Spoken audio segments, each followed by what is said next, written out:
Parc aquatique, c'était sympa, mais sans plus. Tiens, Indy, Enlève ton slip. je veux que tu queens. Il devrait mettre son survêtement, il va prendre froid. Bon, ça va pas recommencer. C'est-à-dire qu'on n'est pas gâté depuis quelques temps. J'ai chaud, je me sens pas très bien. Non, c'est le vin chaud. Ça va aller. Il y a ni chaud ni froid, et ben t'appuies sur le bouton marqué médium. Bonjour et bienvenue dans À Chaud, le podcast cinéma en deux parties. D'abord sans spoiler et puis une deuxième partie avec spoiler. Nous sortons de la séance de Indiana Jones et le cadran de la destinée. Oui, il a fallu que je me relise Dial of le Destiny. nom. Dial of Destiny de James Mangold avec forcément Harrison Ford, avec Phoebe Waller-Bridge. tout à fait, Antonio Banderas, John Rhys Davies, Toby Jones, que j'adore, Toby Jones. Mads Mikkelsen. Mads Mikkelsen en méchant. Et je cherche le dernier. J'aime beaucoup, mais je retiens jamais son nom. Celui qui joue dans. Je vois. Oui, voilà, tu vois très bien celui qui joue dans Narcos. Exactement. Qui joue un des deux flics avec Pedro Pascal dans Narcos. Comment il s'appelle ? Je ne retrouve plus son nom. Boyd Holbrook. Voilà, il a un nom très bizarre que je retiens jamais. Boyd Holbrook. Bonjour à toi, Morgane. Salut JB. Comment vas-tu ? Ça va très bien. On est en mode vacances. Ouais. En duo. En duo Un aujourd'hui. petit podcast en amoureux. Voilà. Oui, c'est ça, exactement. On n'avait jamais fait tous les deux ensemble. Et c'est une première, et ça tombe bien puisque nous avons vu un gros film. Un des gros blockbusters les plus attendus de l'été, on va dire. Oui, voilà, qui va lancer la grosse série puisque la semaine prochaine sort Barbie. Oui. Barbie, Mission Impossible. Tu crois que j'allais dire Mission Impossible ? Non, moi je suis un gros fan de Mission Impossible et j'attends avec impatience Mission Impossible. Il paraît qu'il est très très bien. Il paraît. Le numéro 7, 8 ? Alors c'est le numéro 7, mais c'est en gros c'est le 7, mais partie 1. Quoi. Ouais, partie 1. Ensuite, il y a Oppenheimer, dont j'ai pu enfin voir la bande-annonce. Qui a l'air vraiment bien aussi, la bande-annonce, elle donne beaucoup envie. Elle est très longue, la bande-annonce. La bande-annonce est très longue, peut-être qu'elle en dit un petit peu trop sur le film, en même temps. On sait qu'ils ont fait claquer la bombe. Voilà, on sait que la bombe, elle explose, donc voilà. Mais c'est vrai que la bande-annonce est assez longue. Elle est franchement kilométrique et limite, j'en voulais pas avoir autant. Mais c'est pas grave. Et après, il y a... Je sais plus ce qu'il y a exactement. Je réfléchis dans les grosses sorties. Je sais plus. On verra. Ok. On verra. Ok. Je prends, j'achète. Déjà, avec ce qui arrive entre les trois films dont on vient de parler, Barbie, Ouais. Mission Impossible et Oppenheimer, c'est déjà un gros morceau. C'est déjà 3 gros morceaux. Ouais. Donc voilà, il y a au moins, sur les 3 films qu'on vient de citer, il y aura au moins 2 podcasts qui vont arriver. On va pas faire Barbie. On va peut-être pas faire Mission Impossible. Hey Barbie. T'as vu Barbie. Oui. Par contre, pour le coup, la bande-annonce est très drôle. Ah, j'ai pas vu la bande-annonce. La bande-annonce est vraiment drôle. Mais moi, je faisais la parodie avec Hi Barbie. Ah oui. Voilà. Hi Barbie. Hi Barbie. Bref. Et on a aussi un super gros dossier hors série à claquer. Effectivement. On va essayer de faire, à mon avis, fin de semaine prochaine. Donc, tout le dernier mois. Parce que, moi, je pars en vacances fin de semaine prochaine, justement. Donc, écoute, on va essayer de programmer tout ça. Programmer ça soit après, soit avant. On va essayer de trouver un truc. Mais avant la fin de juillet, il faut qu'on fasse avant la fin du mois de juillet. D'office, ça ira. Voilà.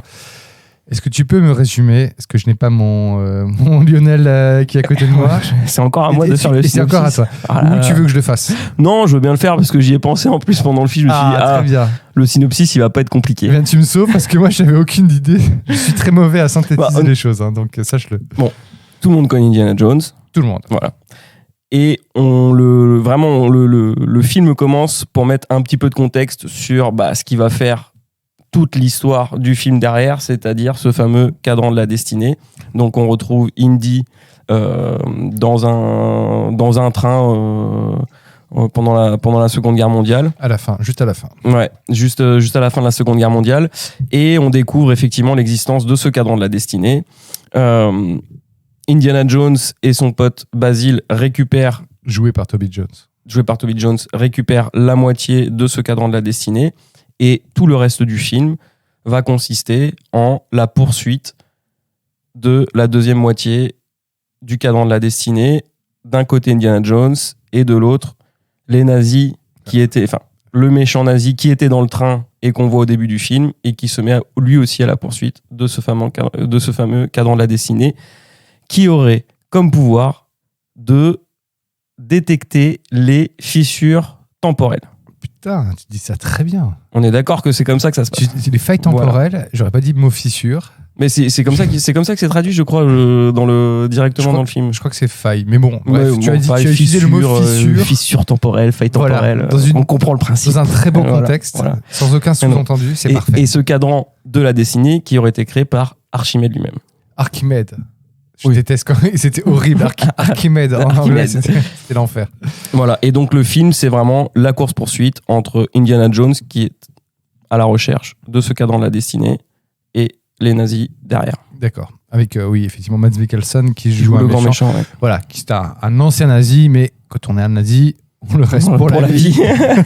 Nazi un jour, nazi toujours. Voilà. Et comme je cite une de mes répliques préférées de Indiana Jones, les nazis, je hais ces gars-là. Voilà. Voilà. I hate these guys. Et écoute, merci. Bah oui. Écoute, oui, non, je pense que tu résumes bien l'intrigue. Pour lancer pour lancer la première partie, effectivement, Sans histoire de spoiler. pas trop en dire, effectivement. Donc voilà, donc là on est sans spoiler. Et donc du coup, alors c'est toujours un peu tricky tu fais le pitch, tu enchaînes on est deux, avec... donc on est deux. Hein. forcément, on est deux. Alors, vas-y.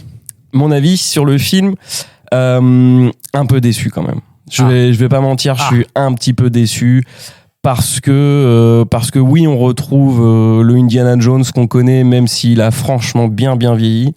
Harrison Ford a 80 ans, Voilà. dans la vraie vie. Et ça se voit un petit peu à l'écran. C'est vrai que ça me gêne un peu. J'ai l'impression que c'est un petit peu too much en fait. Qu'on lui demande vraiment de retourner alors que même lui, je suis même pas certain qu'il ait vraiment envie. Et quelque part, je trouve que ça se voit un petit peu dans le film. Tu mets le doigt sur quelque chose de très Voilà. important. Ouais. Mais alors ils en jouent. C'est vrai qu'il y a des blagues autour de son âge avancé, de toutes les aventures qu'il a traversées, toutes les galères physiques qui a pu lui arriver au cours de ces années de tribulation. On va dire ça comme ça. Mais non, je suis un petit peu déçu. Alors on n'est pas sur un mauvais film. Je pense qu'il est pas aussi mauvais que Les Crânes de Cristal. Ouais, mais là, tu peux pas sortir de ta carte, enfin de l'atout de Non, ta boîte secrète en disant voilà. Crâne de cristal. Ce film n'existe pas.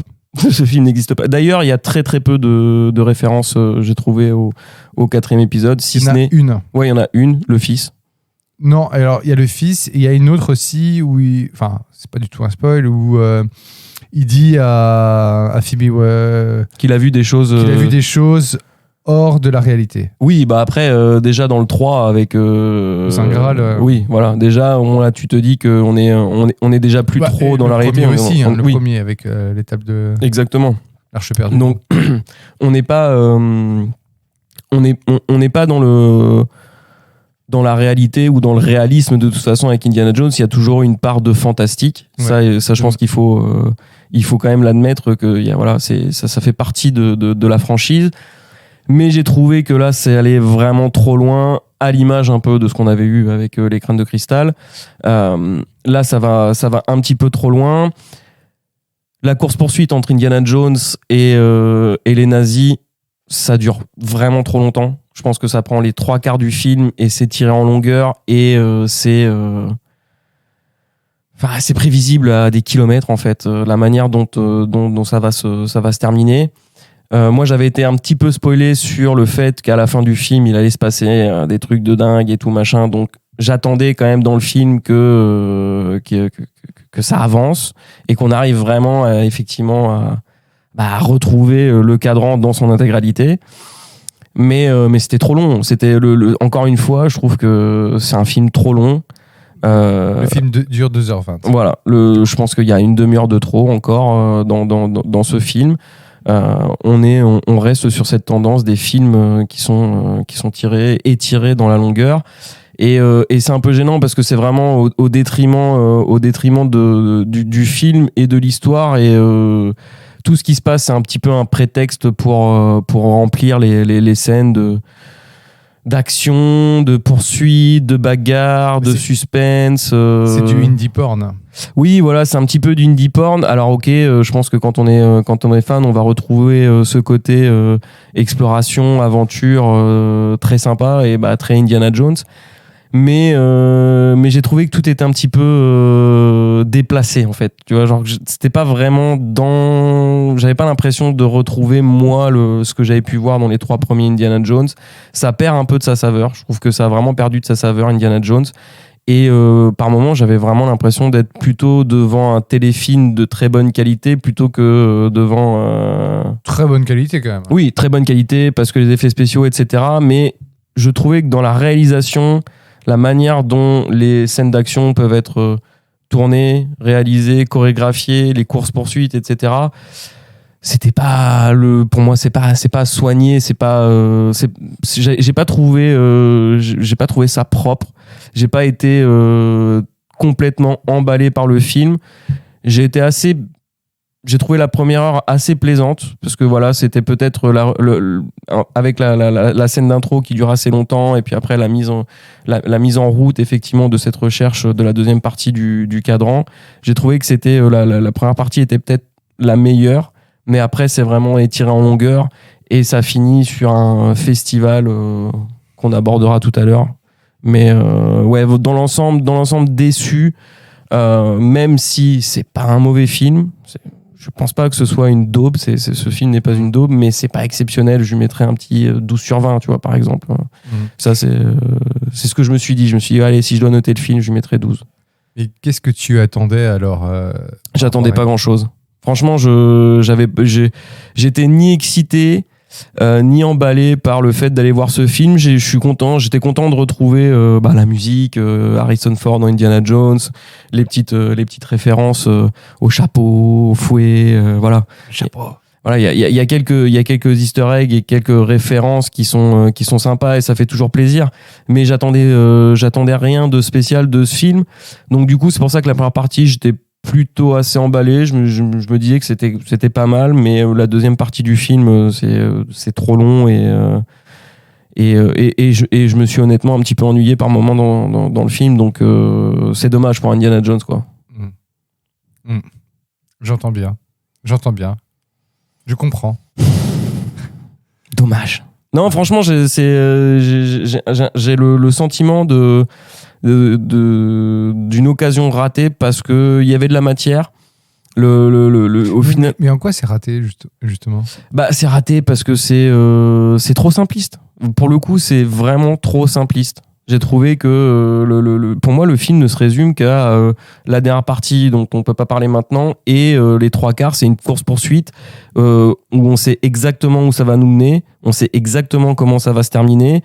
Et c'est tout le temps la même chose. Un coup, je t'attrape, un coup, je te rattrape, un coup, je t'attrape, un coup, je te rattrape. Voilà, c'est vraiment le côté répétitif du scénario qui avance de cette manière. Moi, c'est voilà.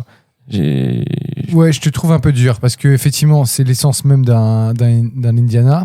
Le coup de course-poursuite, de rattraper, ils ont ça dans tous. Autant j'avais trouvé ça dans Les Crânes de Cristal extrêmement mauvais.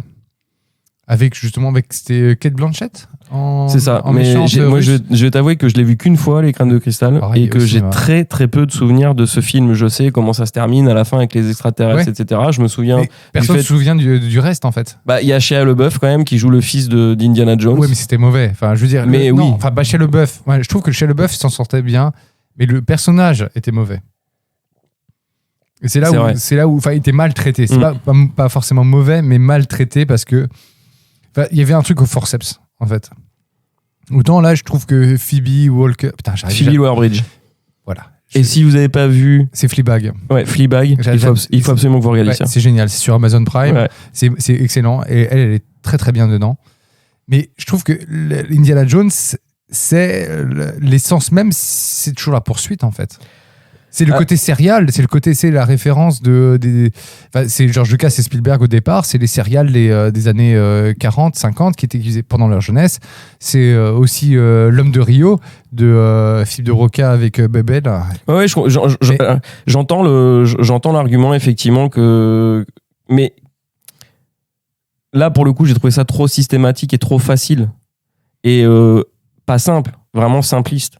Ouais, je trouve dur. Mais après, bon, c'est mon avis.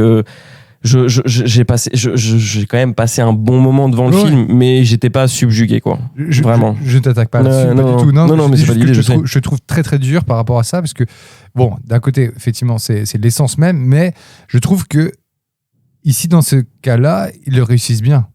Et c'était pas gagné. Alors non, c'est sur la première partie du film, je trouve qu'effectivement, c'est, on va dire que jusqu'à la partie aquatique, je trouve ça très bien. Voilà, très bien. Je trouve ça de bonne facture.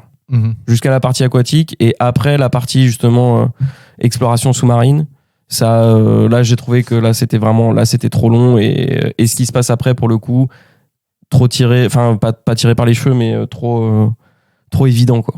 On le sait, quoi. On sait que ça va. Et du coup, j'ai l'impression que tout ce qu'il y avait entre était un petit peu inutile, et j'avais un peu l'impression des fois de me retrouver devant John Wick, où on enchaîne les scènes de combat juste parce que voilà, c'est un John Wick et qu'il faut des scènes de combat. C'est le côté Wick porn et voilà, porn, quoi. Voilà. Et là j'ai retrouvé un peu ce même truc, et je trouve ça dommage parce que j'aurais bien aimé justement que il y a un petit côté novateur soit amené à tout ça, et ça manque de nouveauté. Alors quand je dis nouveauté, je ne dis pas qu'il faut que ce soit absolument nouveau et que ça détruise complètement les codes d'Indiana Jones, mais je pense qu'il y avait quelque chose à faire de mieux par rapport à ça, surtout avec ce qu'on est capable de faire aujourd'hui en termes de montage, d'écriture, etc.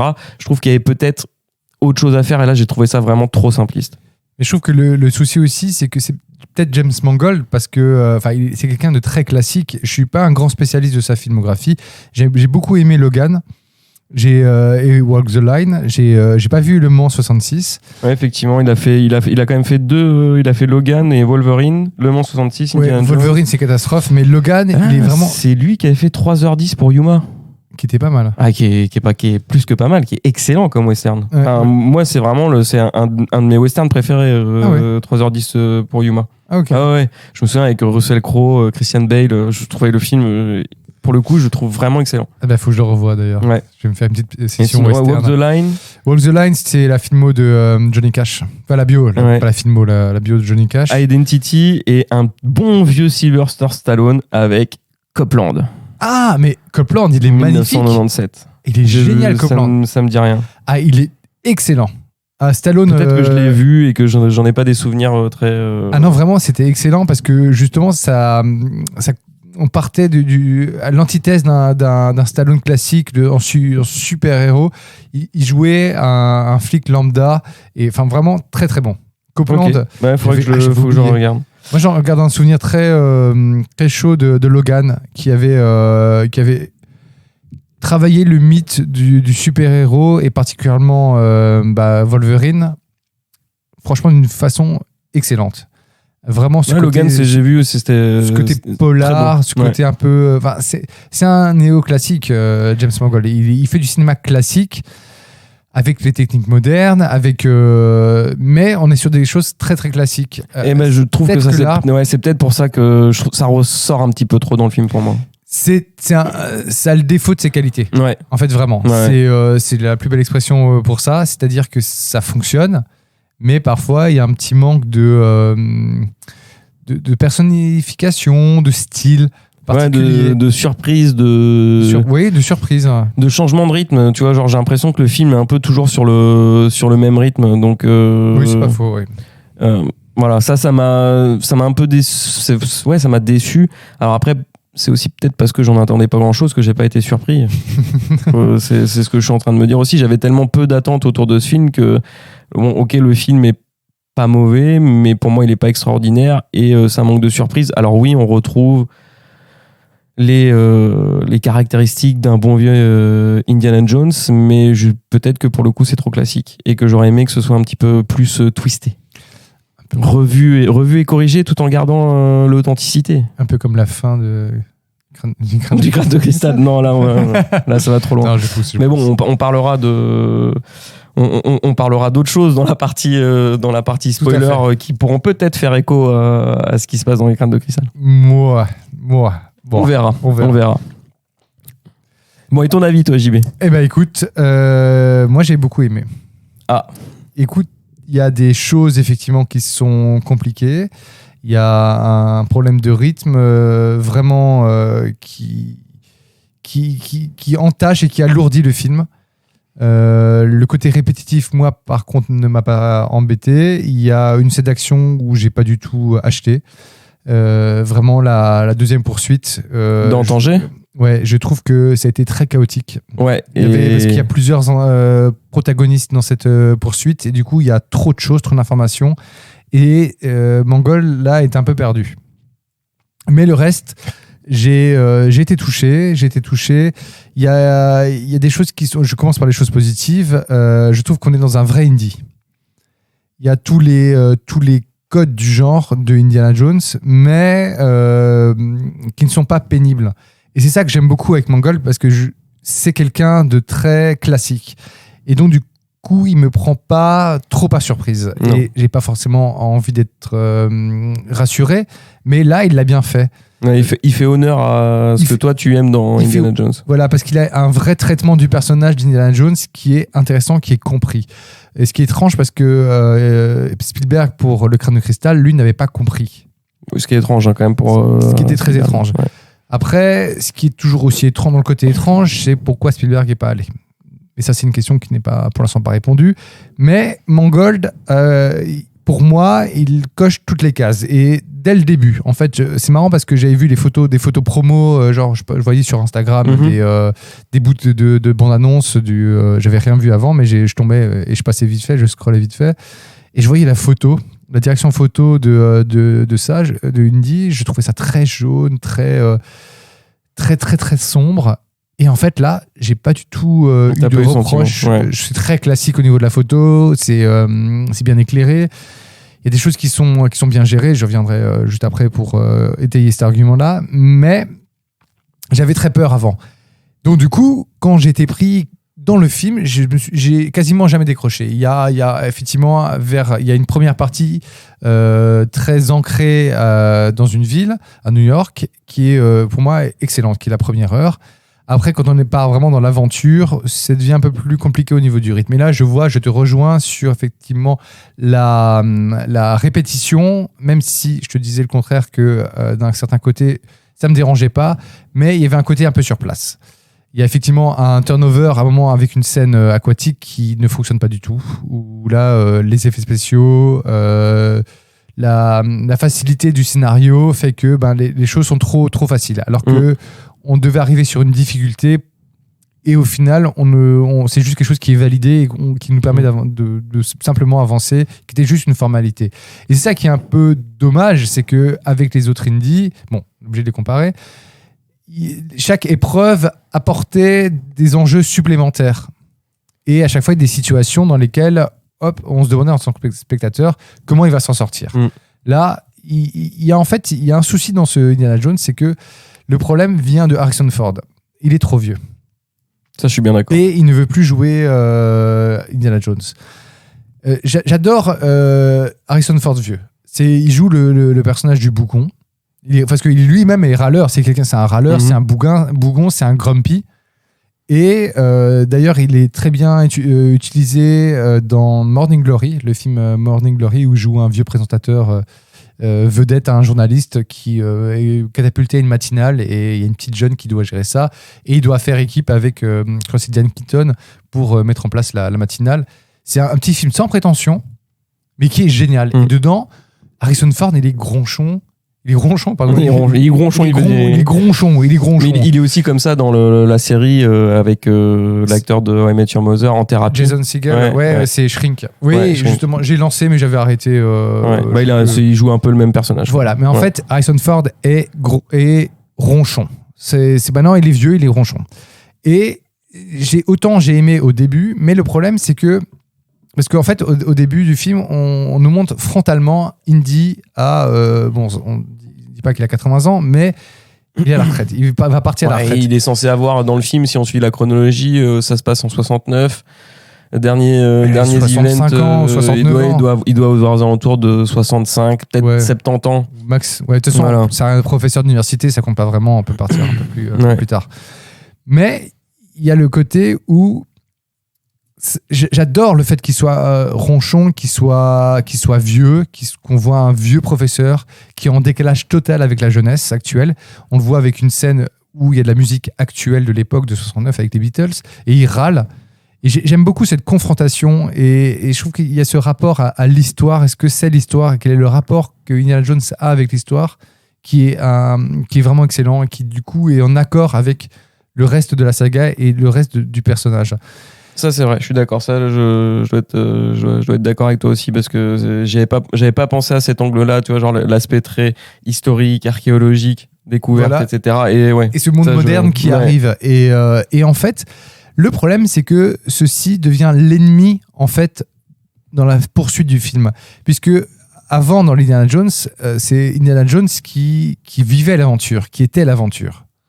C'est comme là, il subit. Et voilà, j'allais sortir, avant que tu dises ça, comme OSS 117, d'aucuns ont des aventures. Je suis une aventure. Voilà. Indy est une aventure. Et là, le problème, c'est qu'en fait, il subit.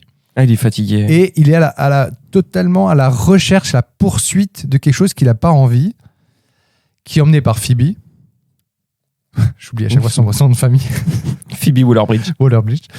Et du coup, ça plombe en fait ça plombe totalement le film parce que c'est plus le Indy qu'on connaît.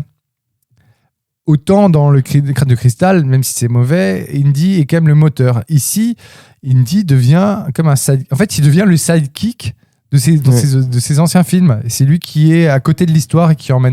Phoebe Waller-Bridge amène complètement et ça, c'est une grande surprise aussi de ce film-là. C'est une réussite de sa part. À des moments, je trouve qu'elle manque vraiment de charisme et qu'elle apporte pas assez le spectateur. Mais à d'autres moments, ça fonctionne. Bah, elle est clivante, ça par contre, je sais. Ça, je sais qu'il y a beaucoup de gens par contre qui n'ont pas aimé sa prestation. Voilà. C'est quand même un jeu très particulier. C'est particulier. Moi, j'aime beaucoup. Je trouve que c'est au-delà du jeu, je pense que c'est une histoire de charisme et c'est une histoire de...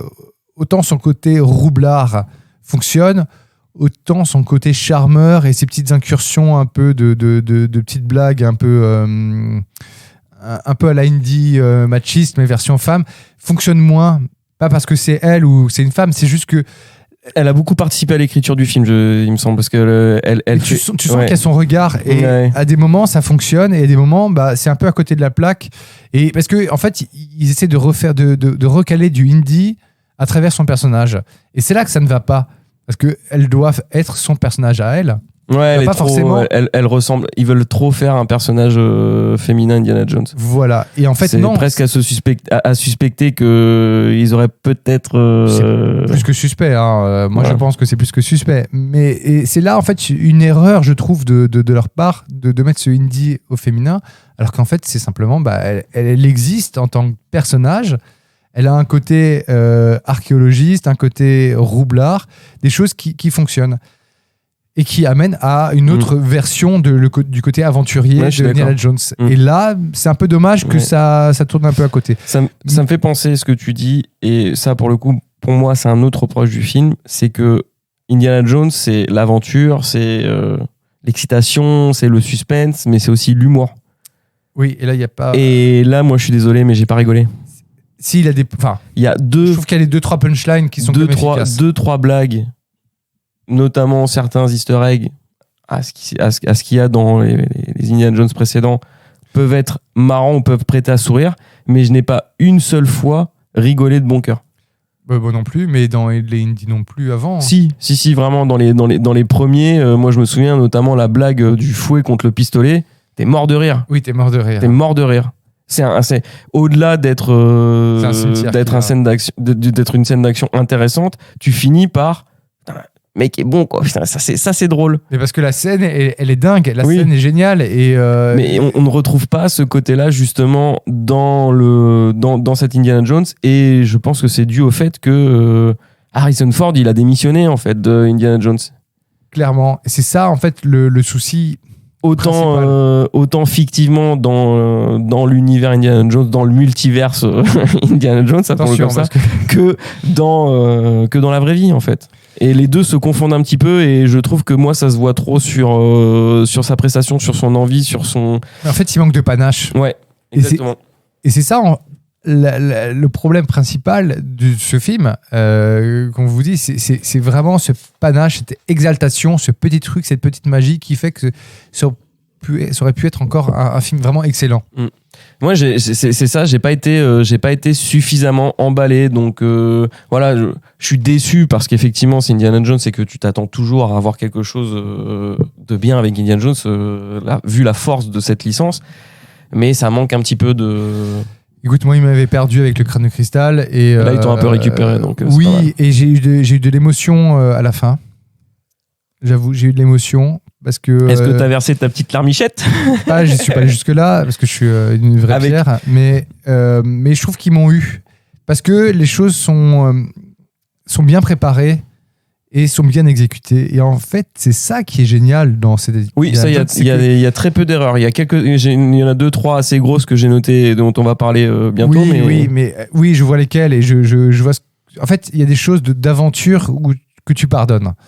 Oui. Mais effectivement, les choses que... Voilà, tu dois un peu... Voilà, tu mets des œillères. Voilà, tu mets des œillères, voilà, tu laisses un peu passer. Mais ici, je trouve que la magie fonctionne à la fin parce que tout n'est pas appuyé. Et c'est ça en fait que j'aime beaucoup, c'est que dans ce Indiana Jones, on n'est pas pris pour un con. On n'est pas en mode, c'est comme toutes les marveleries, les conneries de multivers ou machin. Non, ça il faut le reconnaître. Ouais. Le réalisateur t'a pas pris pour un débile, quoi. Non, c'est ça qui est intéressant, c'est ça qui est bien, enfin. Et ça fait du bien. Et je suis sûr qu'en plus, le problème, c'est que ça va pas marcher. Donc du coup, les gens du studio vont pas du tout comprendre cette leçon. Mais au moins avec ce Mangold et ce côté classique, on respecte les codes en fait et on est dans les choses et ça fonctionne. Et quand c'est bien fait, ça marche. Et t'achètes les choses, tu les prends, tu les dis encore. Et ce que j'aime beaucoup, c'est que ça termine une saga. Ça termine quelque chose et ça termine pas avec des clichés, avec des gros clins d'œil. Alors, on t'a parlé des Easter eggs.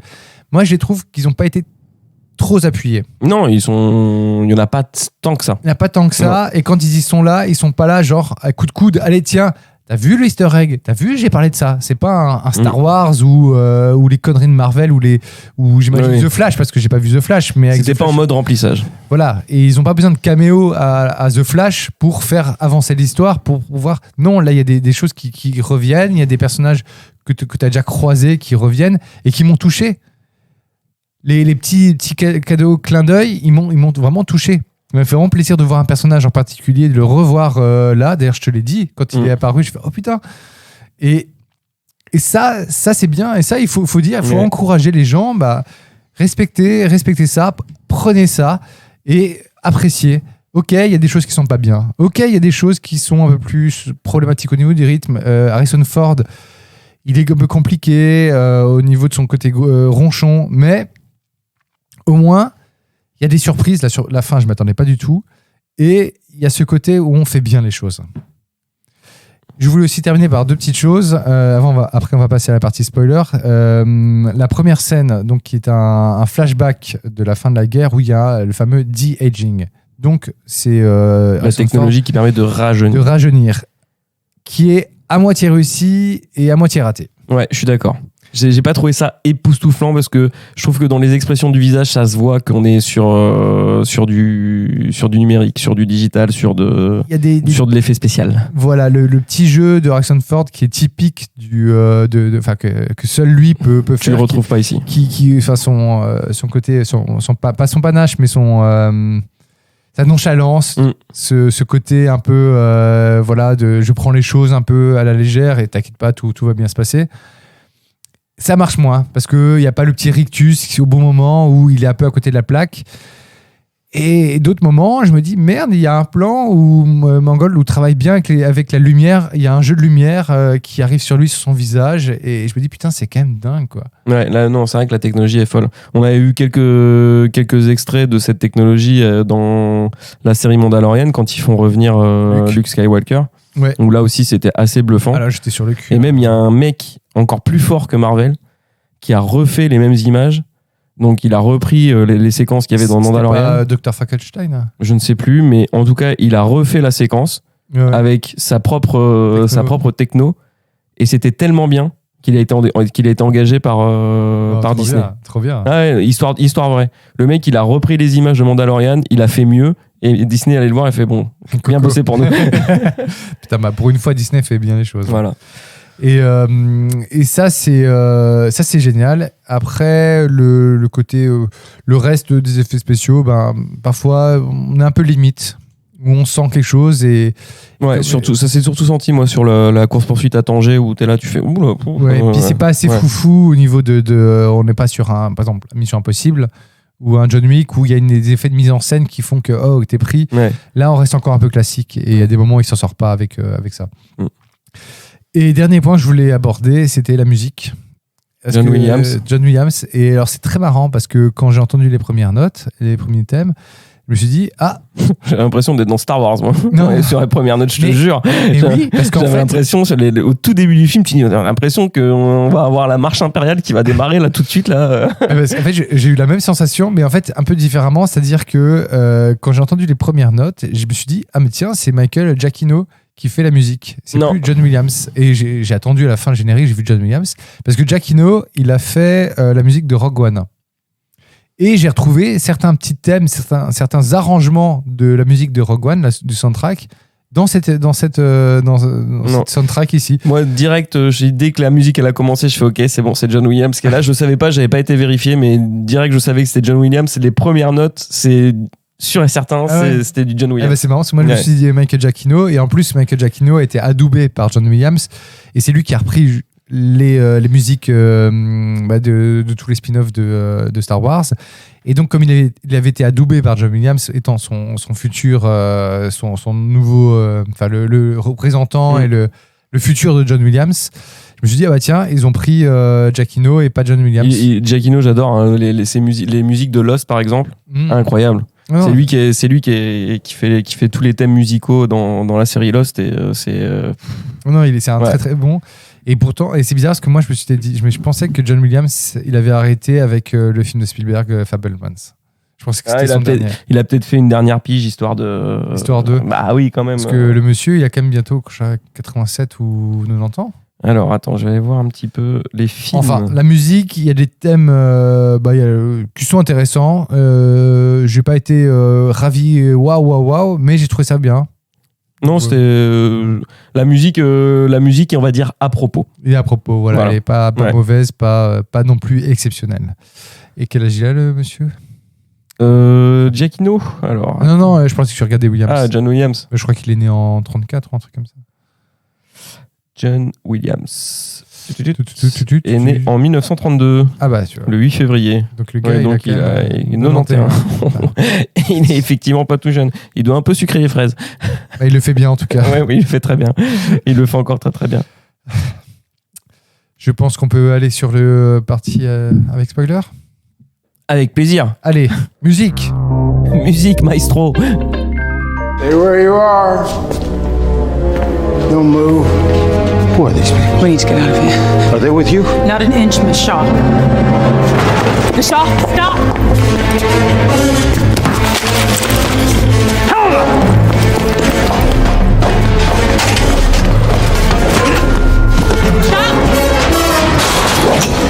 Sorry. Helena! Dr. Jones, it's over. Who are you people? What do you want? Stop! Helena Shaw! She's on the roof. Find another way up. Dr. Jones! Dr. Jones, we're not gonna hurt you.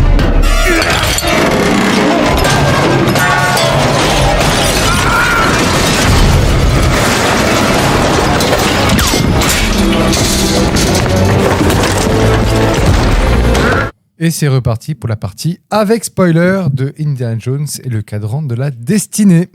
Ah oui, c'est vrai, c'est ça qu'on a regardé. Oui, c'est ça. Même si t'as pas trop aimé, voilà. Non, si. Non, si. J'ai. Non, mais Je suis un peu. Je suis déçu. Tu es Je suis déçu, mais voilà. J'ai aussi entendu ton avis et je dois reconnaître qu'il y a effectivement des choses dans le film qui sont assez bien réussies. Mais dans l'ensemble, ouais, ça manquait de surprise. J'ai pas eu de l'excitation d'un Indiana Jones. Donc, Le panache. de ce côté-là, ouais. un petit peu déçu. Le panache. Ok, alors spoilons. Du coup, on va pouvoir bien spoiler. On va y aller.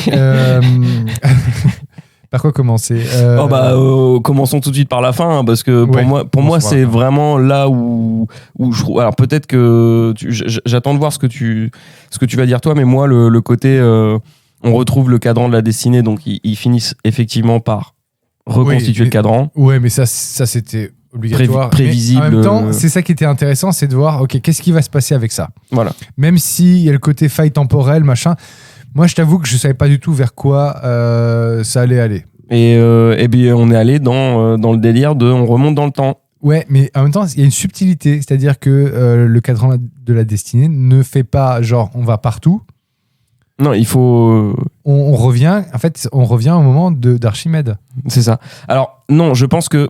Si, c'est ça ce qu'il dit. Hein. Tu crois que c'est au moment où parce que. Ah oui, si, c'est ce qui est dit. Ah oui, c'est ça. Oui, exact. C'est qu'en fait, il y a des repères dans le temps et qu'en fait, Archimède n'a créé ce cadran qu'avec un seul repère, le sien. Voilà, qu'avec un seul repère, le sien. Et donc, c'est pas comme une time machine où on peut dire, bah tiens, il y a une faille et on va aller à la faille précédente. C'est-à-dire que c'est en gros tous les 30 ans, il y a des failles. Donc, du coup, ça veut dire 69, 39, 2029, 99, 2029. Non, 2009. Non, 1999. 1999, 2029. Et 2029. Et en fait, ces espaces-temps ne permettent pas de voyager à travers l'un et l'autre. Ils reviennent tout le temps, enfin, si on utilise le cadran de la destinée, à Archimède quand il l'a mis en place. C'est ça. Et ça, je trouve que c'est intéressant parce que autant on pouvait croire que effectivement c'était la solution de facilité scénaristique, se dire bah ok, ils vont arriver au temps des dinosaures. Enfin, j'exagère, hein. Mais et de revenir à la faille précédente qui était 1939, donc du coup qui était le plot du méchant, c'est-à-dire de revenir et tuer Hitler, oui, pour faire mieux que lui, pour prendre la place du calife. Donc Mads Mikkelsen, connaissant les erreurs d'Hitler, voulait revenir en 39 pour tuer Hitler et devenir Hitler. Ouais. Et ne pas commettre les mêmes erreurs et gagner la guerre. Et gagner la guerre, tout à fait. Parce qu'il a, voilà, il est nazi, il a encore gros sur la patate, il en a gros. Oui. Non, c'est vrai qu'après, sur ce point-là, le scénario se tient, même si le côté on remonte dans le passé. Là, pour moi, on n'est plus dans le fantastique. Non, on est dans le merveilleur. C'est ça où moi, je trouve qu'on est plus dans la science-fiction totale. Et c'est là où moi, ça me... Mais quand je dis merveilleux, c'est dans le sens... pas le sens... c'est merveilleux, c'est beau, tu as les petits oiseaux, les petits pavillons. Non, c'est le côté Jules Vernien. C'est le côté, effectivement, un peu SF, le côté scientifique, mais en même temps, le côté fantasmé. Ouais, je comprends. Bazar. Ouais. Et que ce soit, merveilleux dans le premier sens du terme, en fait, où, effectivement, tu es émerveillé par la chose. Mais... Avec une connotation positive, bien sûr. Oui, bien sûr, je comprends. Même si, pour moi, le côté on remonte dans le temps, ça m'a fait penser au Crâne de cristal, en fait. Oui, mais en mieux. Pardon mais c'est vrai que je dois l'admettre, j'avais pas compris le délire du voyage dans le temps sur le fait qu'il pouvait revenir qu'à un seul et même endroit dans le temps. Effectivement. Ça, j'avais pas compris. Pour moi, je pensais que c'était une erreur de calcul quand il décide de partir en 39. Indy le dit, c'est très, très français. Indiana, à un moment, balance, quand ils sont dans l'avion, dans le Junker, pour partir vers la faille, qui est un gros orage, en fait, la faille spatio-temporelle, à une coordonnée précise, et que le cadran indique. Et là, il dit, en fait, Archimède n'était pas au courant de la dérive des continents, donc peut-être que en fait, ça fausse ses calculs. C'est ça. Mads Mikkelsen veut du coup arrêter, mais malheureusement ils sont pris dans le vortex, ils sont embarqués et c'est là où ils se rendent compte qu'en fait non, il n'y a qu'une destination possible à chaque fois, c'est Archimède. Et au moment de la fameuse bataille des Romains contre... Et c'est vrai qu'Archimède le dit lui-même. Et il le dit, ouais. Il le dit, en fait, vous ne pouviez revenir que ici et maintenant. Ouais. Parce que c'est lui qui l'a mis en place, quoi. Voilà, il le savait en fait, Archimède déjà. Même si effectivement ça pose un autre problème un peu de type crâne de cristal, ou comment, avec quelle technologie et quels moyens scientifiques permet de créer une faille spatio-temporelle avec juste un petit cadran. Oui. Ça c'est le truc effectivement il faut acheter et qui est assez vite, on va dire c'est balayé, pas par une suspension de crédulité, mais par un oubli, enfin par un truc. Ils établissent un fait. Et voilà. Et c'est comme ça, c'est que voilà. le cadran fait ça. On ne C'est sait ça. pas comment ni quoi, mais le cadran permet le voyage dans le temps. Voilà. Enfin, c'est ce qui est supposé des protagonistes. Voilà, c'est pour ça que... Même eux n'en sont pas certains. Non, mais en Voilà. tout cas, il y a un voyage qui se passe avec les fissures, Exactement. les fissures temporelles. Mais toi, t'as pas trop apprécié ce côté. Non, je trouvais que sur le coup, c'était un peu en mode too much. Après, j'ai pas eu la bonne lecture Oui, mais c'est pas censé. des événements. Mais C'est pas censé. Enfin, je pense que c'est aussi. mais pour le coup, mais- pour le coup, ça permet d'atténuer un petit peu et de comprendre ça met un peu plus de contexte et ça met plus de perspective à la lecture et à ce qui se passe dans la fin du film. Mais on reste quand même dans un truc qui va trop dans le too much pour moi. C'est Indiana Jones, c'est pas on remonte dans le temps en fait. Pour moi, Indiana Jones, c'est on reste à la limite du fantastique avec ce qui se passe. Ouais, mais il boit le Graal. Enfin, il boit le Graal dans le 3. Il découvre l'Arche d'Alliance. Oui, mais on n'est pas dans la. Pour moi, c'est on est dans le fantastique, on n'est pas dans la science-fiction. Et là, je trouve que Crâne de cristal, Cadran l'a dessiné, on a basculé dans la science-fiction. Et ce côté-là me déplaît un peu. Pour moi, c'est pas de la science-fiction. Ouais, je vois ce que tu Tu veux vois. dire, mais je pense que du coup, tu cherches trop le terme science-fiction oui, parce que oui, effectivement, je vois ce que tu veux dire avec le côté voyage dans le temps qui apporte forcément un côté science-fiction, mais je trouve que tu cherches trop en fait ce mot-là. Ah oui, non, mais il est certainement trop connoté par rapport à ce qui est fait dans le film. Ça, je l'entends. Mais pour moi, ça va trop loin. Mhm. Tu vois, en fait, c'est le côté où ça va trop loin. J'aime bien le côté où c'est plutôt équilibré et on tire vers le fantastique, mais on bascule pas complètement dans le fantastique. Il y a des éléments de fantastique qui viennent apporter de l'épaisseur au récit, à l'histoire et Qui est un petit à plus. l'action. Tu vois, C'est un petit plus. l'ouverture de l'Arche d'Alliance, Voilà, que effectivement, exactement. ça fait fondre les nazis. Du coup, ça fait une fin choc, ça fait une vraie fin qui est Exactement. marquante et qui reste. Et effectivement, je vois ce que tu veux dire avec le côté, le fantastique vient saupoudrer. C'est ça. Or, ce qui avait le problème dans l'écran de cristal, c'est que le fantastique ici était une fin en soi. Exactement. L'alien était la récompense pour le spectateur. Et pour Indiana Jones, c'était la récompense. Ce qui n'est pas le cas, il faut l'admettre, ce qui n'est pas le cas dans celui-ci. Je suis d'accord. Là, pour le coup, effectivement, je pense que c'est mieux amené, c'est plus équilibré, c'est plus crédible, on va dire. Oui. Tu vois, c'est un petit peu plus crédible. Si on passe l'aspect Voilà. techniquement de comment fonctionne le C'est cadran. ça. On reste quelque part aussi peut-être on se rapproche plus de ce que moi dont je parlais tout à l'heure, cette frontière du fantastique, même si là je trouve que pour le coup on va un tout petit peu trop loin. Ouais, mais ok. Mais je trouve que cela sert le principe même de ce que c'est Indy. Quand je te parlais de son rapport à l'histoire, c'est quelqu'un qui vit dans le passé, à la recherche de reliques, à la recherche de... Pas pour en tirer de l'argent, pas comme Phoebe Waller-Bridge. Non, c'est un vrai intérêt pour lui. En fait, le vrai intérêt, c'est sa place est dans un musée. Il le sort 3 fois dans le film. Alors que cette fameuse réplique, je crois qu'elle est vraiment énoncée que dans le 3. Il me semble, je crois qu'elle est vraiment Ah, non, énoncée. je suis pas assez fin connoisseur de. Mais je me trompe peut-être. Je sais que Lionel va réécouter. Il va peut-être me dire mais non, ça en fait, il le dit plus à chaque fois dans chaque film. Alors que Phoebe Waller-Bridge, elle est vraiment, elle a ce côté un peu scavenger, enfin ce côté pilleur et ce côté intérêt pécunier des recherches. Mais le cadran revient sur le côté, enfin le fait qu'on aille dans le passé permet à Indy et surtout cette fin de se dire mais non, j'ai envie de rester là, je veux vivre dans le passé. Parce c'est que ça. l'époque où je vis ne me convient ne plus. me correspond pas, Mm. pas convient, ouais, ne Et puis là, correspond plus. Non, mais surtout, il est fasciné de se retrouver à cette période Avec du temps. Avec ses héros à lui. Voilà, c'est ça. En 214 avant Jésus-Christ, il se retrouve la bataille de Syracuse en Sicile. Pour lui, c'est extraordinaire.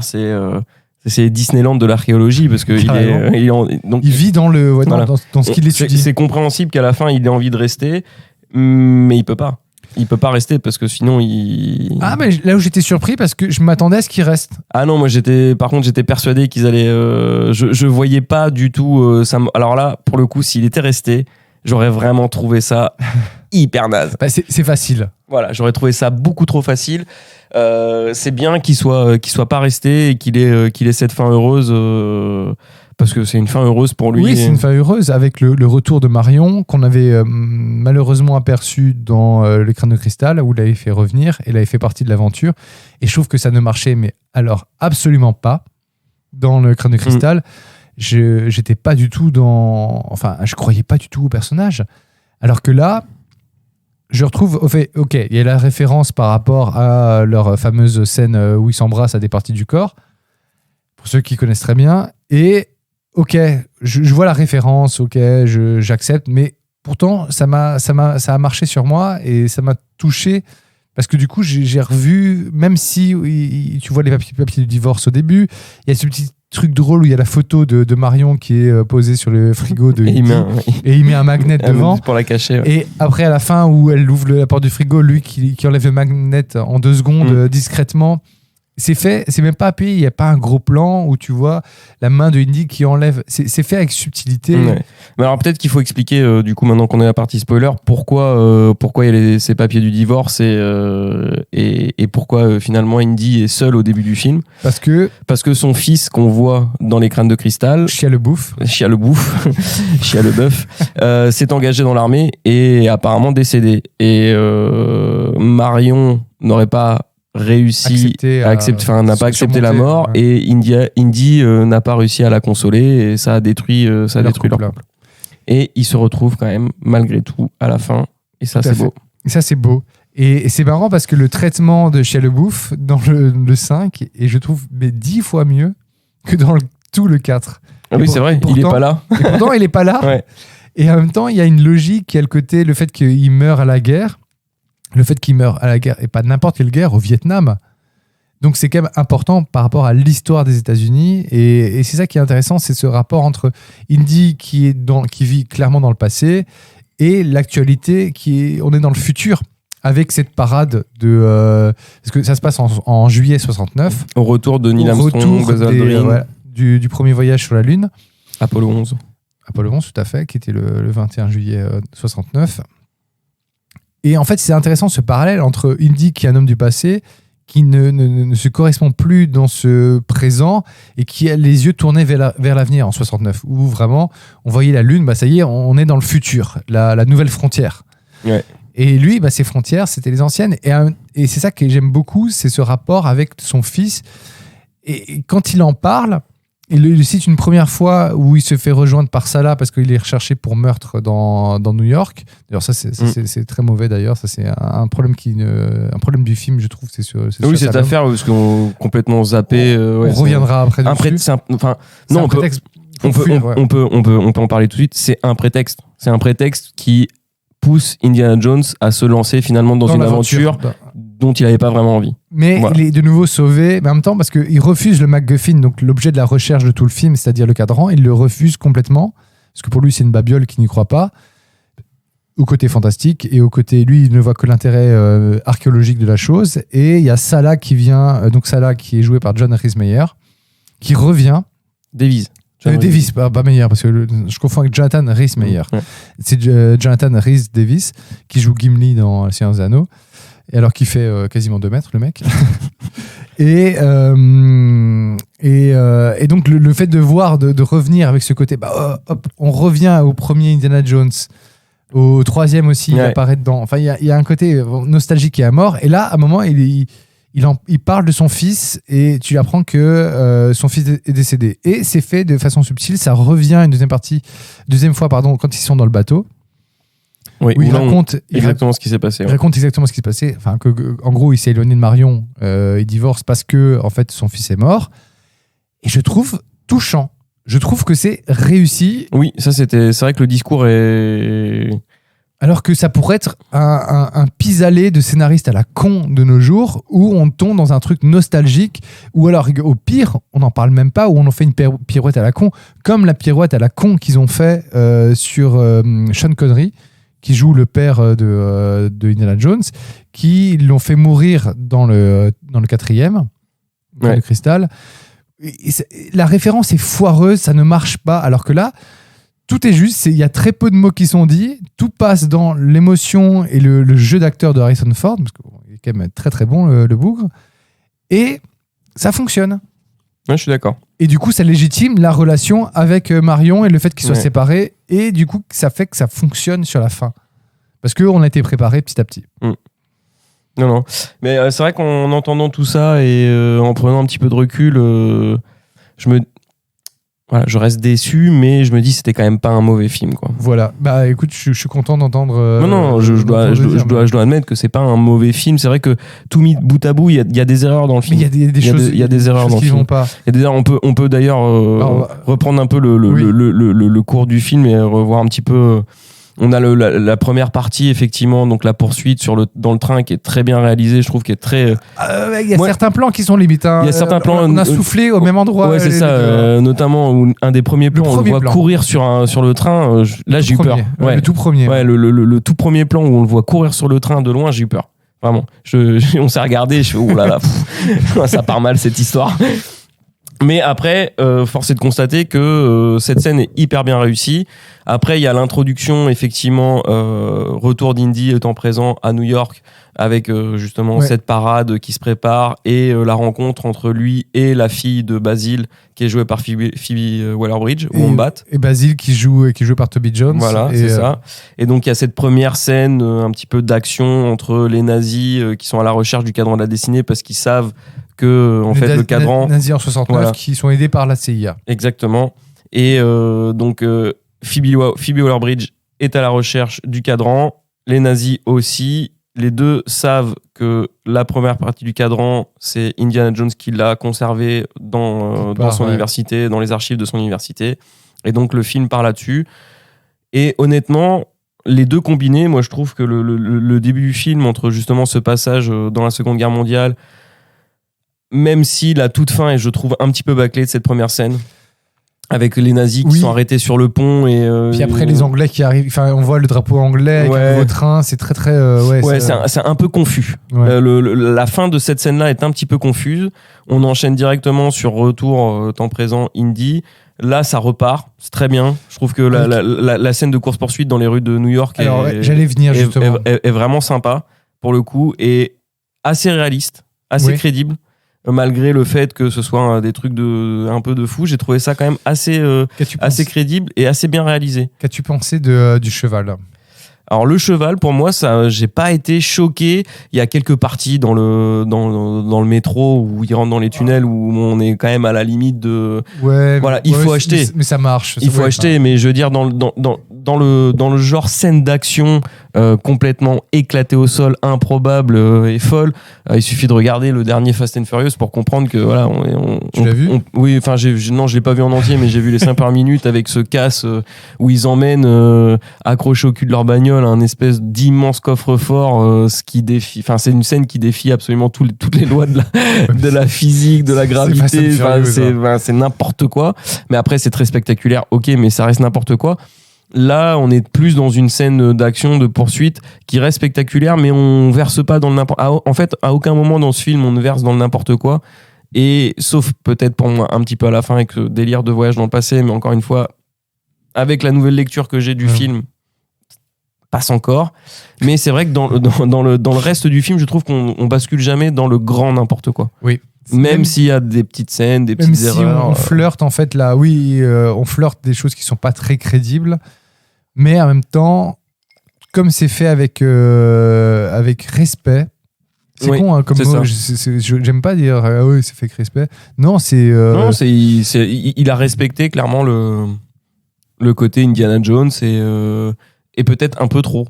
Parfois un peu trop. Parfois un petit peu trop. Mais la parade, pour revenir à la parade et après partir sur les autres scènes, mais moi je trouve que ça a été très bien. Les méchants, effectivement, sont crédibles. La personnage de la Black, la CIA. Oui, qu'on voit pas assez. Elle est très mal exploitée malheureusement. Il y avait quelque chose vraiment à faire avec elle et elle aurait pu amener un petit peu de contrepoids dans ce côté on est les méchants. Voilà, et elle meurt un peu vite parce qu'en fait les nazis sont avec la CIA et ils ont des hommes de main dont Boyd joue Holbrook qui joue un espèce de le chef des hommes de main qui est très très bon.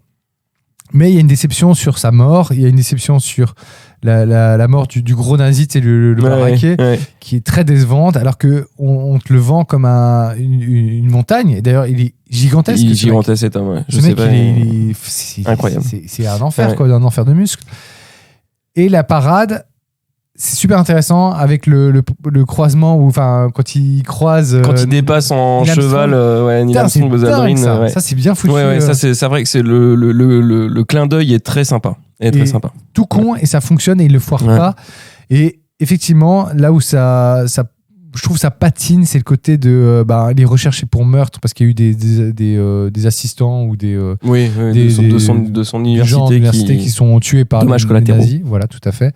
Et là, je trouve que ça ne marche pas. Il y a le côté... c'est le prétexte, c'est ce qu'on disait tout à l'heure, c'est vraiment le prétexte justement pour basculer vers... la vraie aventure. Ouais, la vraie aventure, le départ vers Tanger, la recherche concrète de la deuxième partie du cadran de la destinée. Et moi, je trouve que c'est peut-être là où c'est trop long. Oui. En fait, trop de temps. La partie Tanger, puis après la partie on va dans la mer Égée pour retrouver l'épave qui te permet de retrouver une carte qui va te permettre de retrouver la deuxième partie du cadran. Il y a trop d'étapes en fait. Ouais. Parce que là, en fait, Phoebe Waller-Bridge se part de son côté et Indiana Jones s'est parti de son côté parce qu'il est recherché. On croise ça là. Là, à ce moment-là, il y a un truc un peu chelou. Salah lui dit mais t'es recherché, et Indy dit je suis recherché. Et là, Salah lui dit mais peut-être que si tu contactes Marion, elle va peut-être pouvoir t'aider entre guillemets. Ouais. Et en fait, c'est pas du tout exploité à ce moment-là. Donc c'est peut-être une scène coupée. Ouais, c'est possible. Ça sent peut-être le fait qu'on ait coupé quelque chose. Et en même temps, il est recherché. Et le mec qui passe l'aéroport, et il a un vol commercial. Oui, non, c'est vrai que bon après. N'oublions pas que c'est ce que je me suis dit aussi, les années 60. On est dans les années 60 et que la recherche d'individus ou tu vois, la sécurité à l'aéroport, t'es moins. Je pense que tu pouvais passer plus facilement. Donc ça encore, ça va, mais c'est vrai que ça faisait un petit peu trop prétexte cette recherche pour meurtre et tout. Voilà. Et l'arrivée à Tanger, le début de l'arrivée à Tanger est intéressante avec est sympa, plus qu'intéressante. Elle est à l'hôtel sympa. Atlantique. À l'hôtel, c'est sympa, l'ambiance, le côté un peu tripot, la vente aux enchères, où Phoebe Waller-Bridge a le cadran à ce moment-là et veut le vendre. C'est ça aussi qui est pas très cohérent, c'est que elle le vend à ce moment-là. Alors que tout le temps, elle dit qu'elle veut l'utiliser pour trouver pour rendre hommage à son père, parce que son père était complètement omnubilé par ce cadran, il était persuadé fou par rapport à ça. Ouais. Donc c'est ça qui est un peu bizarre. Et après, ça part vraiment en poursuite. Et là, j'ai vraiment pensé au Temple maudit. Ouais, moi ça m'a fait penser à cette poursuite dans Tanger, honnêtement ça m'a fait penser à du mauvais le tripot. Alors le tripot, ok, oui, ça oui, mais la poursuite après dans Tanger qui s'ensuit, ça m'a fait penser à du mauvais James Bond. Et aussi à une mauvaise relecture de la poursuite dans le premier. Exactement. Mais ces poursuites, je trouve qu'elle est pétée. Il y a des choses qu'on n'achète pas du tout. C'est le fait que les tuk-tuk aillent aussi vite que des Jaguars et des Mercedes. Oui, non, ça c'est un peu, voilà, c'est un petit peu n'importe quoi. Et je pense que ces trois étapes dans la recherche du cadran sont un peu trop longues. Et je pense qu'il y avait moyen d'emballer ça plus finement au niveau du montage et de montrer un petit peu, peut-être un peu moins, de suggérer des choses. Tu vois, par exemple, toute la partie où ils vont faire de l'exploration sous-marine, je trouve que ça, c'est inutile, quoi. Alors, elle est décevante. C'est une bonne idée, surtout qu'on voit à ce moment-là Antonio Banderas. C'est vrai, qui vient faire un petit... Qui est malheureusement pas assez exploité au niveau de son personnage, au niveau de l'amitié de Indy et lui. Parce que tu sens qu'il y a un background. Enfin, Banderas nous vend le bazar. Vraiment. Et toi, t'achètes comme un fan, en fait. Tu dis, tiens, c'est Banderas. Ah, ok, je prends. Ouais, il le prend tout de suite. Tu vois, moi, avec ses guest stars et tout, je me dis, j'ai l'impression que Il y a quelque chose qui est en préparation chez Disney avec soit, tu vois, genre. En plus, il meurt. Ou non, mais tu vois, genre une Indiana Jones jeune, ou tu vois, genre un spin-off où on revoit Indiana Jones jeune. Oui, non, je sais qu'il y a déjà une série, mais je sais pas. J'ai l'impression qu'il y a un truc qui se prépare et qu'on n'a pas terminé avec la marque Indiana Jones. Non, ça, je pense pas. Et je pense qu'elle a été relancée. Mais pour en revenir, c'est vrai qu'à cette partie exploration sous-marine. Elle est décevante parce qu'il y a une promesse. C'est-à-dire de l'action un peu sous-marine avec cette recherche du trésor dans une épave romaine, enfin grecque. C'est ça, gréco-romaine. Gréco-romaine. Et elle se fait. Donc ils sont super en profondeur, donc ils descendent avec des espèces de, pas des scaphandres, mais ils doivent aller assez profond et ils sont retenus par des tuyaux. Et là pour le coup pour moi c'était pas crédible parce qu'on te présente les faits dans le film et apparemment il y a une partie de l'épave dans laquelle la première partie du cadran a été retrouvée qui se trouve pas très loin en profondeur et on t'explique qu'en gros la deuxième partie elle aurait coulé à 3000 mètres. Et non, pas aussi loin. Enfin, il me semble que si, c'est ça. Moi ils disent au fond, mais j'avais pas compris 3000 mètres. Enfin, moi, il me semble avoir vu, ou alors peut-être que c'est un problème de traduction, mais il me semble avoir vu genre 3000 mètres. Ah ouais, d'accord. Et donc, ils sont censés descendre, alors que tu vois dans le film que c'est pas du tout à 3000 mètres. C'est juste à côté, quoi. Enfin, c'est un peu en dessous. Peut-être que ça, c'est un problème de traduction, mais le fait est que c'était pas nécessaire. Elle n'est pas nécessaire parce qu'en fait, autant les effets spéciaux sont bien réussis, je trouve. Le fait qu'on a le plan large à un moment avec ce step, cette marche, où il y a une première partie du vaisseau qui est posée, une deuxième partie qui est encore en bas. Il y a deux choses qui vont pas. Il y a un moment, je crois qu'on voit Phoebe Waller-Bridge regarder vers la première épave. Et je me suis dit à un moment, mais en fait, elle va aller vers cette première épave, elle va pas descendre en bas. Du genre, elle va attendre que Indy descende et en fait, non. On la voit sauter. Enfin, je sais pas si on la voit sauter. On voit en tout cas des jambes sauter. Et après, on les retrouve les deux au fond. Et en 2 secondes, ils trouvent le bout de carte. C'est trop rapide. Et ça va pas du tout parce que ça va. Et après, et ils envoient tout le monde. Tu dis, mais pourquoi ils envoient tout le monde pour moi, cette partie-là, elle aurait pu être réglée. La partie exploration sous-marine, ils auraient juste dû faire voilà, on arrive au point où on doit plonger, on fait quelques plans pour montrer l'épave, etc. On envoie un mec et on crée une tension sur le bateau. En se disant que de toute façon il y a les méchants nazis qui nous poursuivent depuis le début qui vont arriver et là t'enclenches vraiment la poursuite. Pas du tout la tension, elle marche pas du tout.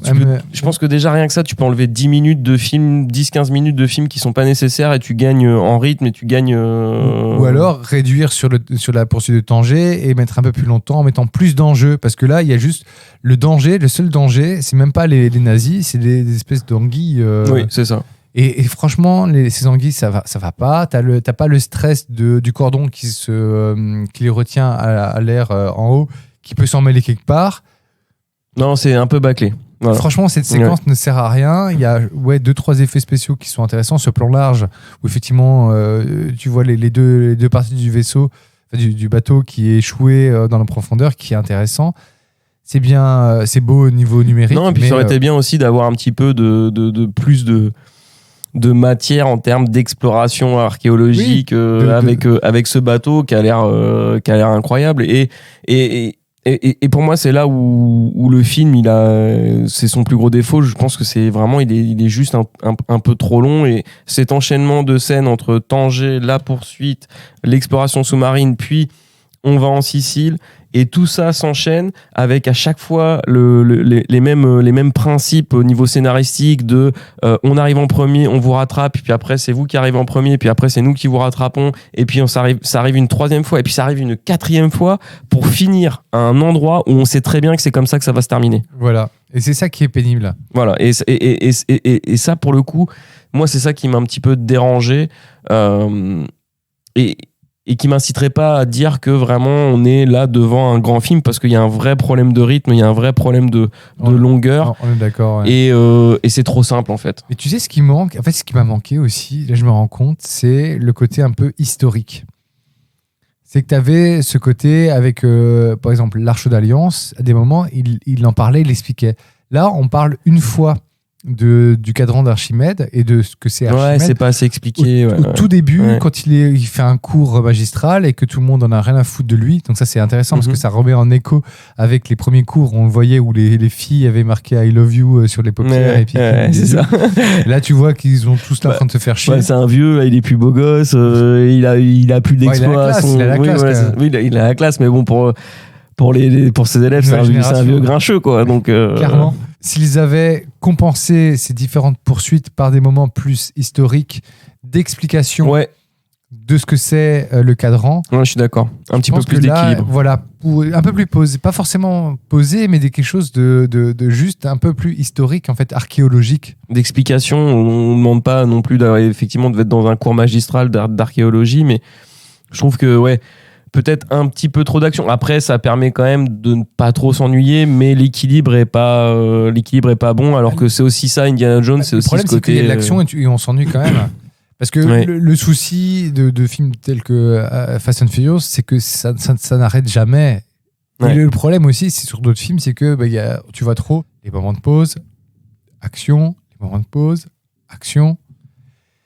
Là, au moins, c'est ça qui est drôle, c'est que même si c'est une suite d'actions, je trouve qu'on s'ennuie pas et en même temps, on s'ennuie énormément. Oui, je suis d'accord. C'est ça le paradoxe, en fait. C'est ça pour moi qui me fait dire que c'est pas un grand film. On est sur un bon divertissement. C'est un bel hommage à Indiana Jones, mais on n'est pas sur une franche réussite. Et c'est le côté, et c'est ça qui me déçoit. J'entends. Pour terminer la partie spoiler, j'aimerais qu'on revienne sur le personnage que j'ai appelé demi-croissant. Alors attends, c'est qui ça ? C'est le nouveau sidekick de... bien sûr, oui. Je l'ai appelé demi-croissant en hommage à demi-lune. Oui. Parce que voilà, il est arabe, donc du coup, je voulais trouver une référence et je voulais pas faire un truc trop raciste. Non, mais c'est à propos aussi. Demi-croissant, c'est bien. J'étais assez content de moi. Et je trouve que par contre, t'es dit quoi ? C'est compliqué. Bah ouais, tu sens que c'est un petit peu la pièce rapportée. On sait pas trop pourquoi il est là, parce qu'apparemment il y a quelque chose de spécial il y a une connexion spéciale entre lui et Phoebe Waller-Bridge de leur côté, un petit peu roublard, voleur, voilà, c'est ça. Un peu comme Demi-Lune avec Indy, non ? C'est le Teddy qui a essayé de voler le sac à main de Phoebe la première fois qu'ils se sont rencontrés, et voilà, depuis ils se sont jamais quittés. C'est plutôt son sidekick à elle plutôt qu'à Indiana Jones dans le film. Mais voilà, ce qui lui arrive dans le film, c'est un petit peu c'est too much, en fait. C'est à la fois trop d'importance. C'est à la fois standard parce que c'est ce que t'attends de ce qui se passe avec un personnage qui a 12 ans. Donc tu sais qu'il y a encore le côté fragile par rapport à des méchants. Mais il a aussi ce côté roublard, malin, qui va s'en sortir, qui a appris à conduire des avions juste en écoutant un pilote de l'hôtel. Bon. Et ça, c'est très mal préparé, d'ailleurs. T'as le pay-in, c'est l'enfer dans le tripot à Tanger. Enfin, tu sens que c'est placé pour dire « Ah, attention !» Ouais, plus tard, c'est ça, exactement. Plus tard, on va en avoir besoin. Donc, voilà, il y a ce côté... je pense que c'est aussi un hommage par rapport au personnage de Demi-Lune, ça c'est sûr. Mais encore une fois, est-ce que c'était bien nécessaire tout ça dans le film ? Je suis pas sûr que... Mais il y a un truc qui est marrant, c'est que là encore, ça le prouve, c'est que là, il y a des espèces d'impondérables de franchises où tu dois cocher un cahier des charges pour faire des franchises. Il est chiant, le personnage, mais il n'est pas pénible. Alors non, il n'est pas pénible parce qu'il est bien intégré finalement dans l'histoire et dans ce qui se passe, mais c'est un peu trop déjà vu quelque part, moi j'ai l'impression. Oui, mais j'ai quand même mine de rien, j'ai quand même acheté le truc.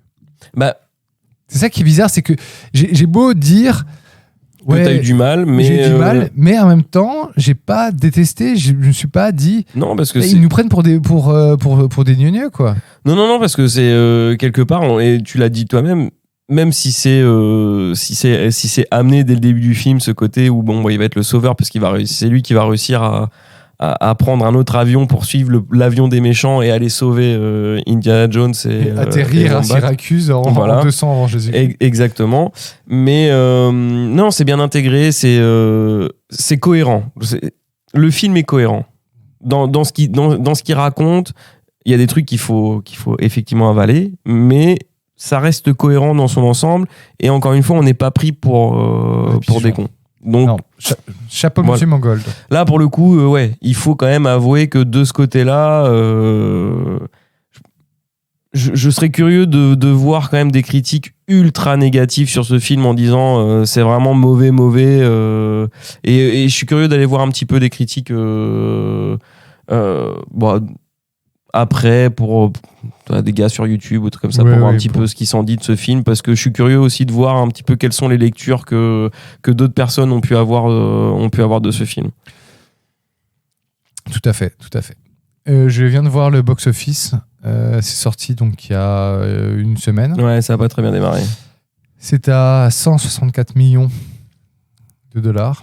Le film, on a quasiment coûté 300 Ils vont rentrer dans les frais. Patates.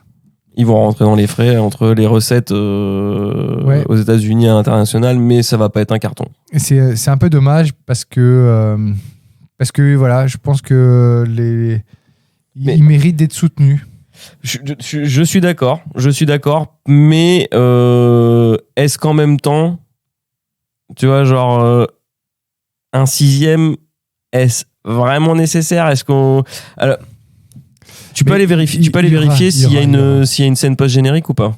Il me semble qu'il y a une scène post-générique, mais je suis pas sûr. Vérifier, parce que là, j'étais en train de regarder le box-office du 4. Alors, attends. Donc, je vais vers le 4. Le 4. Il a fait 790 millions, le 4.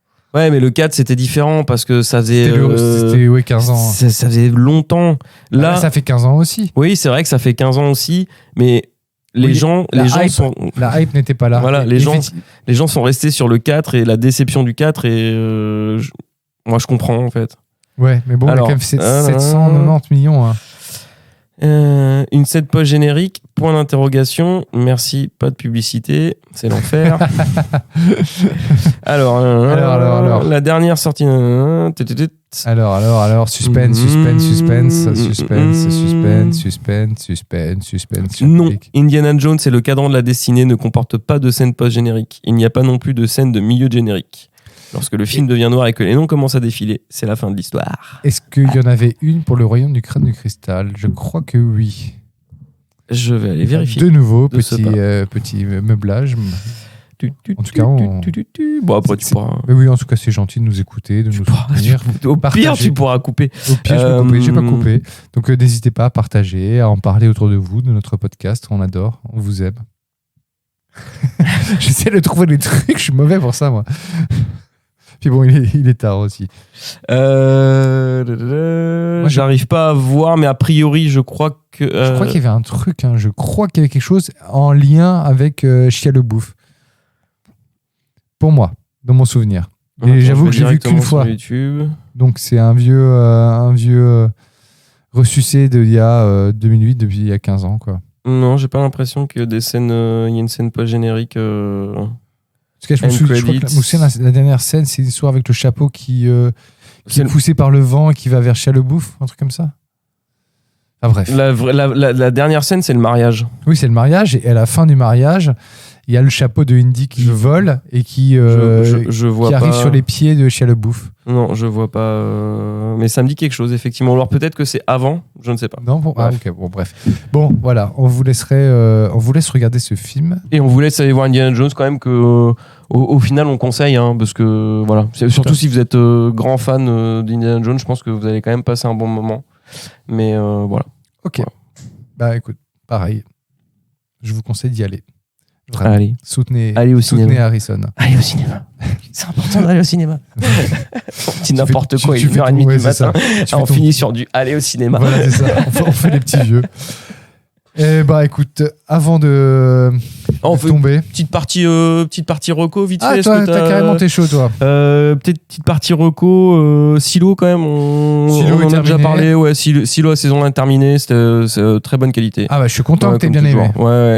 Ouais, il y a 2-3 épisodes un petit peu creux autour du 4, 5e ou 6e épisode, mais vraiment sympa. Très très sympa et l'histoire se suit super bien et très intéressant. Voilà. Très curieux d'en savoir plus sur cet univers. Eh ben, je dois dire qu'il y a les bouquins qui existent et les bouquins sont très bien foutus. On a toutes les réponses à tout et c'est intéressant. Ouais. Et c'est bien Regardez foutu. Franchement, c'est excellent. Moi, je regarde juste une chose. Non, je voulais. Ah, si, c'est marrant parce que je me suis fait 2001, l'Odyssée de l'espace. Et j'avais souvenir que je sais pas pourquoi, je pensais qu'il durait super longtemps. Il dure à peine 2h25. À peine 2h25, donc tout va bien. Ce soir, on a vu un film qui dure 2h20. Ouais. Et ça s'est un peu senti, malheureusement. Et oui, là, c'est senti. Ouais. Et donc, je me faisais la réflexion de putain, mais en fait, je me faisais une montagne de. Je me disais putain, mais en fait, ça va être super long. Et en fait, non, ça va. Et en fait, non. Ouais, Puis bon, voilà, c'est un de mes films favoris et j'adore. Donc, je peux le voir. Quand même. Je peux le revoir demain sans problème. Et les films trop longs, j'avais tendance à dire que avant c'était bien. Enfin, en tout cas, que moi j'aimais bien que les films soient un peu plus longs. Mais là, si c'est au détriment du rythme et de l'intérêt global de l'histoire, je pense qu'il faut vraiment s'abstenir. Ça, c'est le problème. Il faut vendre du.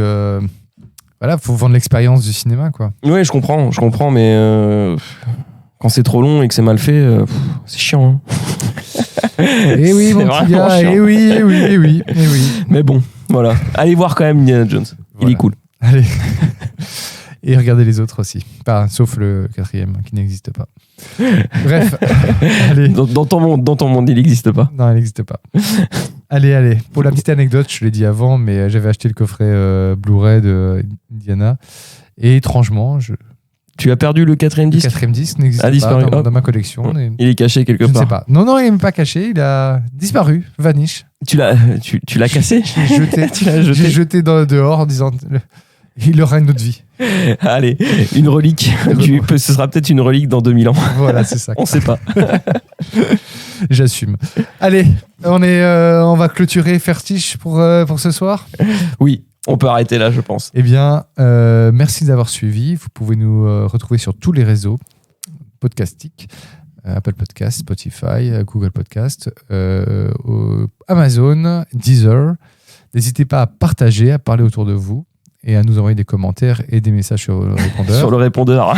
Tout à fait. Le fameux. Et on revient bientôt pour des super films qui vont sortir. Très impatient de Mission Impossible. Qui ont l'air bien fous.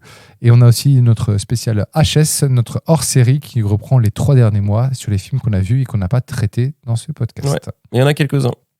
J'ai été actif. Ouais, pareil, je crois qu'on à mon avis, on aura une grosse dizaine. On est plus vers 15-16. Ouais. Dont moi, le Batman. Enfin, le Batman. Pas le Batman. Si je dis le Batman, tu vois, genre Flash. Ah, le Flash. Ouais, le Flash. Je sais que je l'ai pas vu. Je sais que Lionel l'a vu, mais je l'ai pas vu. On devait le voir ensemble. Ouais, faut que t'ailles le voir quand même. Et puis, on devait faire un podcast avec toi à distance. C'est vrai. Ah oui, ça s'est pas du tout fait. Ouais, non, c'est vrai, j'étais en vacances aussi. Je t'avoue que j'aurais certainement pas pu être en état. Non, je pense bien. Et de toute façon, j'aurais été.